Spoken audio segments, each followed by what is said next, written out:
नमस्कार और the deep dive में आपका स्वागत है।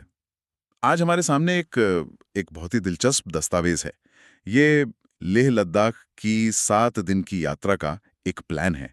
इसे माइस इंडिया ट्रिप नाम की एक कंपनी ने तैयार किया है। लेकिन हम यहाँ किसी कंपनी का प्रचार नहीं कर रहे। नहीं, बिल्कुल नहीं। आज हमारा मकसद कुछ और ही है। हम इस दस्तावेज को एक केस स्टडी की तरह देखेंगे। सवाल यह है कि एक शानदार लद्दाख यात्रा कार्यक्रम बनाने का मतलब उसका रहस्य क्या है। अच्छा। इस प्लान में कुछ सुराग छिपे हैं। आज हम उन सुरागों को खोजेंगे और ये समझने की कोशिश करेंगे कि एक अच्छी यात्रा और एक जिसे कहते हैं अविस्मरणीय यात्रा, उसके बीच फर्क क्या होता है। वाह, तो ये सिर्फ एक यात्रा कार्यक्रम का विश्लेषण नहीं है। ये तो किसी के लिए भी एक मास्टर क्लास जैसा है जो पहाड़ों में अपनी अगली बड़ी यात्रा की योजना बना रहा हो। लेह, नुब्रा, तुरतुक, पेंगोंग, ये नाम ही अपने आप में कहानी कहते हैं। तो चलिए इस कहानी को खोलते हैं और देखते हैं कि इसके पन्नों में क्या लिखा है। ठीक है, तो सफर शुरू होता है लेह में लैंडिंग के साथ और पहला दिन कुछ नहीं करने के लिए रखा गया है। प्लान कहता है आराम करें और ऊंचाई के आदी बने। ईमानदारी से कहूं तो जब कोई छुट्टी पर जाता है तो पहले ही दिन आराम करना थोड़ा अजीब लग सकता है। हर कोई तुरंत बाहर निकलकर घूमना चाहता है। पर यहीं पर एक अच्छे और एक औसत यात्रा कार्यक्रम के बीच पहला बड़ा अंतर सामने आता है। ये सिर्फ एक सुझाव नहीं है, ये एक नियम है जिसे तोड़ा नहीं जा सकता। एक्लेमेटाइजेशन मतलब शरीर को कम ऑक्सीजन और ज्यादा ऊंचाई के साथ तालमेल बिठाने का समय देना। वो लद्दाख यात्रा की नींव है। अगर ये नींव कमजोर हुई तो पूरी यात्रा की इमारत ढह सकती है।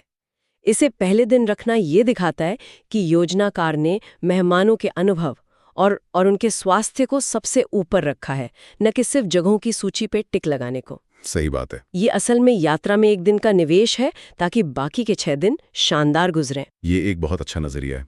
तो पहले दिन शरीर को तैयार करने के बाद दूसरे दिन असली एक्शन शुरू होता है नुब्रा घाटी की ओर, और रास्ता है खारदुंगला से। ये नाम तो हर किसी ने सुना होगा, दुनिया की सबसे ऊंची मोटर योग्य सड़क। हाँ, ये एक ऐसा टैग है जो हर किसी को आकर्षित करता है। लेकिन यहाँ दिलचस्प बात यह है कि ये सिर्फ एक सड़क नहीं है, ये एक अनुभव है। जैसे जैसे आप ऊपर चढ़ते हैं, हवा पतली होती जाती है, नज़ारे बदलते हैं और आपको एहसास होता है कि आप सचमुच दुनिया के शीर्ष पर जा रहे हैं। फिर जब आप दूसरी तरफ उतरते हैं तो नुब्रा घाटी का वो रेगिस्तानी परिदृश्य आपका स्वागत करता है। ये एक ही दिन में कई दुनियाओं से गुजरने जैसा है। दस्तावेज में दिस्किट मठ और हुंडर के 2 कुबड़ वाले ऊंटों का जिक्र है जो नुब्रा के अनुभव के क्लासिक हिस्से हैं। अब आता है तीसरा दिन, और सच कहूं तो इस पूरे प्लान में मुझे सबसे ज्यादा आकर्षक लगा। पूरा एक दिन तुरतुक गांव के लिए। मुझे थोड़ा अजीब लगा, जब आपके पास समय कम हो तो क्या एक छोटे से गांव के लिए पूरा दिन देना सही है? इसकी जगह शायद कुछ और देखा जा सकता था। ये एक बहुत ही जायज सवाल है और इसका जवाब ही इस यात्रा की आत्मा को परिभाषित करता है। ज्यादातर टूर पैकेज आपको प्रसिद्ध जगहों की एक सूची देते हैं और आप एक जगह से दूसरी जगह भागते रहते हैं। तुरतुक को एक पूरा दिन देना एक जानबूझ कर लिया गया फैसला है। ये गति को धीमा करने और सिर्फ देखने के बजाय अनुभव करने का निमंत्रण है। अच्छा। तुरतुक जो 1971 तक पाकिस्तान का हिस्सा था, सांस्कृतिक रूप से लद्दाख के बाकी हिस्सों से बहुत अलग है। यहाँ की बाल्टी संस्कृति, भाषा और जीवन शैली एक अलग ही दुनिया है। यह दिन आपको एक पर्यटक से एक यात्री में बदल देता है। ये आपको उस जगह की कहानियों को सुनने का मौका देता है।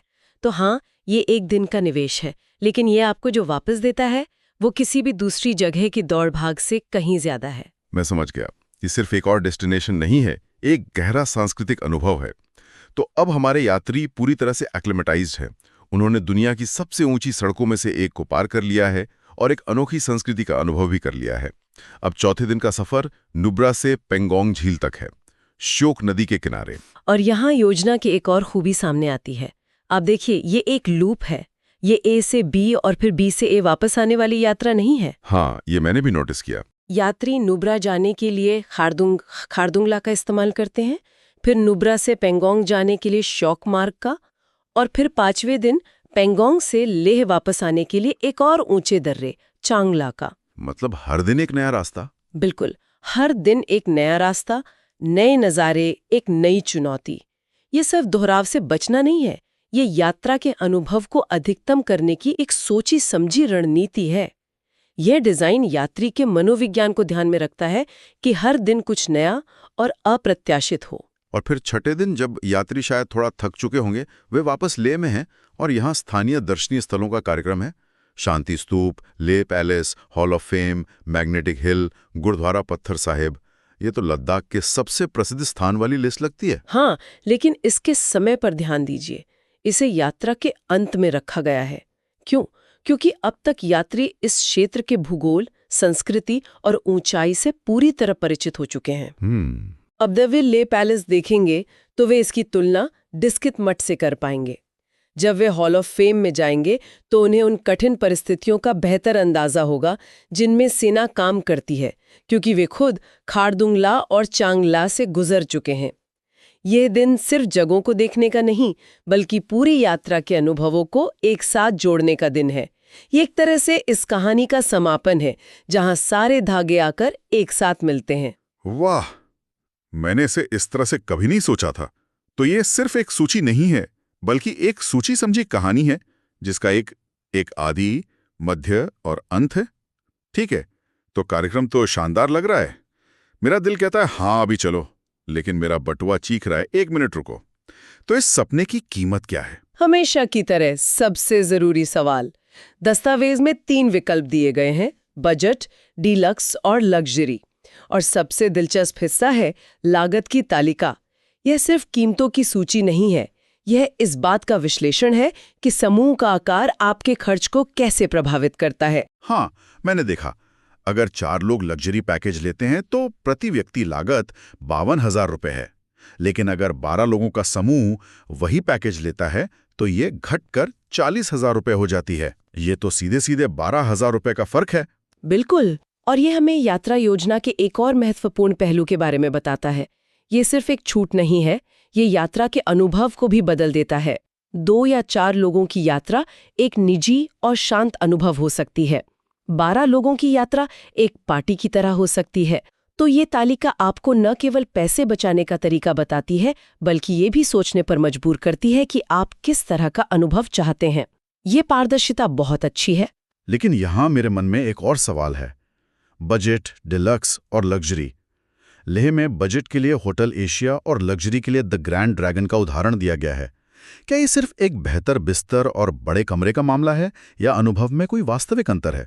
मतलब क्या द ग्रैंड ड्रैगन में रुकना मेरे पैंगोंग झील के अनुभव को बेहतर बना देगा? ये एक शानदार सवाल है। नहीं, ये आपके पैंगोंग झील के अनुभव को नहीं बदलेगा। झील वैसी ही नीली और खूबसूरत रहेगी, लेकिन ये आपके दिन की शुरुआत और अंत के अनुभव को पूरी तरह से बदल सकता है।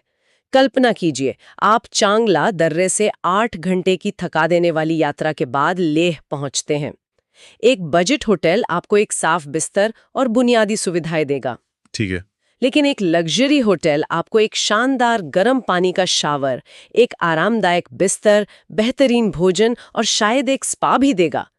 ये सिर्फ आराम के बारे में नहीं है, ये रिकवरी के बारे में है।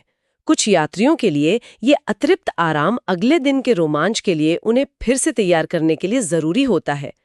तो ये इस बात पर निर्भर करता है कि एक यात्री के लिए प्राथमिकता क्या है। क्या वे अपना पैसा अनुभवों पर खर्च करना चाहते हैं या आराम पर? इस दस्तावेज में दोनों के लिए विकल्प हैं। सही बात है, ये व्यक्तिगत पसंद का मामला है। ठीक है, तो हमने योजना देख ली, बजट भी समझ लिया, लेकिन अब आता है वो हिस्सा जहां असलियत छिपी होती है। पैकेज इंक्लूड्स और पैकेज एक्सक्लूड्स, यानी पैसे के बदले में असल में मिल क्या रहा है। पैकेज में एयरपोर्ट ट्रांसफर, 6 रातों का रहना, नाश्ता और रात का खाना, एक निजी गाड़ी, परमिट और ड्राइवर का भत्ता शामिल है। यहाँ 2 चीजों पर ध्यान देना बहुत जरूरी है। पहला, निजी वाहन। इसका मतलब है कि आपकी यात्रा का नियंत्रण आपके हाथ में है। आप जहां चाहें रुक सकते हैं, फोटो ले सकते हैं। ये शेयरिंग कैब के अनुभव से बहुत अलग है। बिल्कुल। और दूसरा, और शायद सबसे महत्वपूर्ण, इनर लाइन परमिट्स। लद्दाख के कई सीमावर्ती क्षेत्रों जैसे नुब्रा, तुर्तुक और पैंगोंग में जाने के लिए भारतीय नागरिकों को भी परमिट की जरूरत होती है।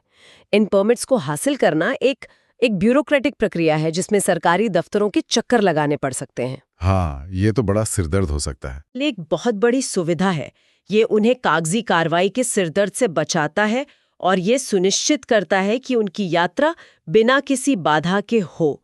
ये एक छिपा हुआ मूल्य है जिसे कई लोग नजरअंदाज कर देते हैं। ये तो वाकई एक बड़ी राहत है। अब देखते हैं कि क्या शामिल नहीं है। हवाई जहाज का किराया, दोपहर का भोजन, व्यक्तिगत खर्चे, कैमरा शुल्क और यात्रा बीमा। यहाँ दोपहर का भोजन शामिल न होना मुझे थोड़ा अजीब लगा। ये भी एक सोचा समझा फैसला हो सकता है। सुबह का नाश्ता और रात का खाना होटल में होता है, जो तय है, लेकिन दोपहर का भोजन अक्सर यात्रा के दौरान होता है। इसे शामिल ना करने से यात्रियों को अपनी पसंद के स्थानीय ढाबे या कैफे में खाने की आज़ादी मिलती है। ये उन्हें स्थानीय व्यंजनों को आजमाने का मौका देता है, बजाय इसके कि वो एक पहले से तय टूरिस्ट मेन्यू खाएं। अच्छा, तो ये अनुभव को और प्रामाणिक बनाता है। हाँ, बिल्कुल। और यात्रा बीमा का न होना इतनी ऊंचाई वाली जगह पर ये तो बहुत जरूरी होना चाहिए। हाँ, और ये इस दस्तावेज की एक महत्वपूर्ण सीख है। पैकेज की लागत ही यात्रा की कुल लागत नहीं है। आपको टोटल ट्रिप कॉस्ट की गणना करनी होगी। इसमें हवाई किराए, जो कि एक बड़ा खर्च है, दोपहर का भोजन, खरीदारी और सबसे महत्वपूर्ण यात्रा बीमा शामिल करना होगा। लद्दाख जैसी जगह पर जहां मौसम और स्वास्थ्य की स्थिति अप्रत्याशित हो सकती है, यात्रा बीमा एक विकल्प नहीं बल्कि एक आवश्यकता है। यह पारदर्शिता यात्री को एक यथार्थवादी बजट बनाने में मदद करती है, ताकि बाद में कोई अप्रिय आश्चर्य न हो। तो इस पूरे दस्तावेज पर समझने के बाद हमने क्या सीखा? हमने देखा कि एक बेहतरीन यात्रा कार्यक्रम सिर्फ जगहों की एक सूची नहीं है, ये कहानी है जो धीरे धीरे सामने आती है। ये यात्रा, आराम और अनुभव के बीच एक संतुलन है। इसमें व्यवहारिक जरूरतों जैसे कि एक्लिमेटाइजेशन का ध्यान रखा गया है और ये साफ तौर पर बताता है कि पैसे के बदले में क्या मिल रहा है। और सही तैयारी भी शामिल होती है। और ये सिद्धांत सिर्फ लद्दाख पर ही नहीं, बल्कि किसी भी बड़ी और साहसिक यात्रा पर लागू होते हैं। ये सब जानने के बाद एक अंतिम विचार मेरे मन में आ रहा है। ये योजना बहुत विस्तृत है, हर दिन हर घंटे का हिसाब है, लेकिन क्या यात्रा सिर्फ योजना के बारे में ही होती है? और यही सबसे दिलचस्प सवाल है। इस यात्रा कार्यक्रम में दिन प्रतिदिन की योजना तो है, लेकिन इसमें इस क्षेत्र के मौसम की अप्रत्याशितता का कोई जिक्र नहीं है, जो कि लद्दाख का एक अभिन्न अंग है। लेकिन उससे भी बड़ी बात यह है कि यात्रा के सबसे यादगार पल अक्सर वो होते हैं जो योजना में नहीं होते। वो चाय की दुकान जहां आप एक स्थानीय परिवार से मिलते हैं क्योंकि आपकी गाड़ी का टायर पंचर हो गया था, या वो गलत मोड़ जो आपको एक छिपे हुए मठ तक ले जाता है। ये दस्तावेज एक आदर्श योजना की योजना प्रस्तुत करता है।